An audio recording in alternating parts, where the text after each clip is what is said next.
দেখুন, আগেই বলেছিলাম আপনাদের যে এই দিল্লি বিস্ফোরণ মোটেও কোনো বিচ্ছিন্ন ঘটনা নয়, বরং এটি একটি ঠান্ডা মাথায় পরিচালিত সুপরিকল্পিত হামলা।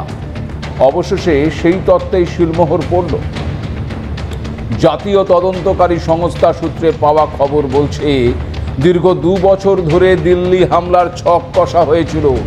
2 বছর ধরে জোগাড় করা হয়েছে ওই বোমা তৈরির জন্য প্রয়োজনীয় বিস্ফোরক, রিমোট এবং অন্যান্য সামগ্রী।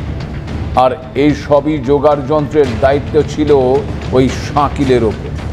সূত্র মারফত জানা যাচ্ছে যে হরিয়ানার নু এবং গুরগাম থেকে 3 লক্ষ টাকার বিনিময়ে 16 কুইন্টাল এনপিকে সার কিনেছিল ওই শাকিল। নু থেকে কেনা হয়েছিল বিস্ফোরক দ্রব্য। ইলেকট্রিক যন্ত্রাংশ কেনা হয়েছিল ফরিদাবাদের বাজার থেকে। আবার এই অ্যামোনিয়াম নাইট্রেট বা ওই বোমা তৈরির রাসায়নিক সংগ্রহের জন্য একটি ফ্রিজও কিনেছিল শাকিল। আর এই শাকিলকে জিজ্ঞাসাবাদে উঠে এসেছে রাসায়নিক এবং সারের প্রক্রিয়াজাতকরণের দায়িত্ব ছিল দিল্লি বিস্ফোরণের আত্মঘাতী বোমারু ওই উমারেরও। যে 4টি মিলে সার পেশাই করে ইউরিয়া তৈরি করেছিলেন উমার, সেগুলো চিহ্নিত করা গেছে। আর যে টাকা খরচ হয়েছিল দিল্লিতে বিস্ফোরণ ঘটাতে, তার জোগাড় করেছিল বিস্ফোরণে অভিযুক্ত যারা তারা নিজেরাই, এমনটাই দাবি এনআই। এই জঙ্গি সদস্যরা বিস্ফোরকের সরঞ্জাম কিনতে প্রায় 26 লক্ষ টাকা তুলেছিল। ভাবতে পারেন, সূত্রের খবর অনুযায়ী সেই টাকা তুলে দেওয়া হয়েছিল আত্মঘাতী বোমারু ওই উমারের হাতে।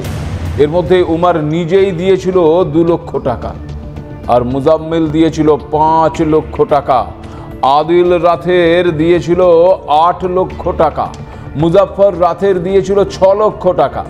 আর লখনৌয়ের ওই মহিলা চিকিৎসক শাহিন শাহিদ, তিনি দিয়েছিলেন 5 লক্ষ টাকা। তবে এখানে আপনাদেরকে জানিয়ে রাখি, ডাক্তার জঙ্গি মডিউলের ভেতরেও আর্থিক দুর্নীতির জেরে চিড় ধরেছিল বলে জানাচ্ছেন তদন্তকারীরা। তদন্তকারীদের একটি সূত্রের দাবি, উমার ছিল ওই ইসলামিক স্টেট জঙ্গি গোষ্ঠীর ভাবধারায় অনুপ্রাণিত। তাই সে আইসিসের কৌশলেই এই দিল্লিতে হামলার পরিকল্পনা করেছিল। অন্যদিকে আবার আদিল ছিল আল কায়েদার ভাবধারায় অনুপ্রাণিত। ফলে 2 জঙ্গি গোষ্ঠীর 2 ভিন্ন ভাবধারায় অনুপ্রাণিত হওয়ায় 2 চিকিৎসকই নিজেদের মধ্যে মনোমালিন্যে জড়িয়ে পড়েছিলেন, যার জেরে কাশ্মীরে গেলেও আদিলের বিয়ের অনুষ্ঠানেই নাকি যোগ দেননি ওই উমার। সূত্রের খবর অনুযায়ী বিস্ফোরণের আগে সোলের সদস্যদের সঙ্গে কথা বলার জন্য গত 18ই অক্টোবর কাশ্মীরে গিয়েছিলেন উমার। যদিও বেশিরভাগের সঙ্গেই উমারের মত মেলেনি। উমার চেয়েছিল গোটা ডাক্তার মডিউলের নেতৃত্ব। বিস্ফোরণের জন্য যে 26 লক্ষ টাকা উমারের কাছে জমা রাখা হয়েছিল, সেই টাকার হিসেব নাকি দিতে চায়নি ওই উমার। স্বাভাবিকভাবেই দলের অভ্যন্তরে একটা চিড় ধরে। উমারের ভূমিকা নিয়ে অসন্তুষ্ট ছিল ডক্টর টেরর মডিউলের আরও 2 সদস্য চিকিৎসক, ওই শাহিন এবং মোজাম্মেল।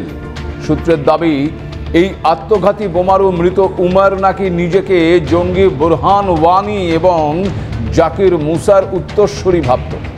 দিল্লি বিস্ফোরণের 3 সপ্তাহ আগে কাজিগুন্দে এই মডিউলের বৈঠকেও নাকি নিজের প্রভাব খাটাতে চেয়েছিল উমার, যদিও তাতে বাকিরা নাকি রাজি হন।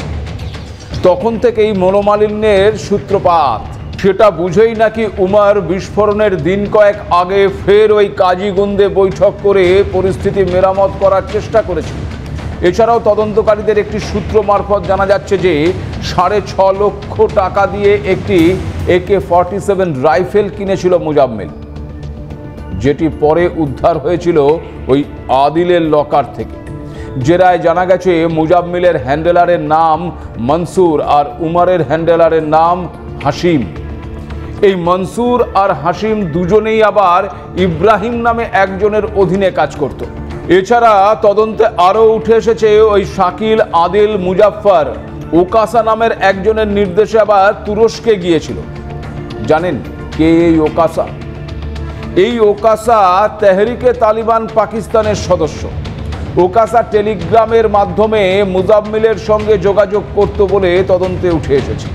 টেলিগ্রাম। কেন বারবার জঙ্গিরা টেলিগ্রামকেই বেছে নিচ্ছে বলুন তো এই যোগাযোগের জন্য? টেলিগ্রাম কি সেফ?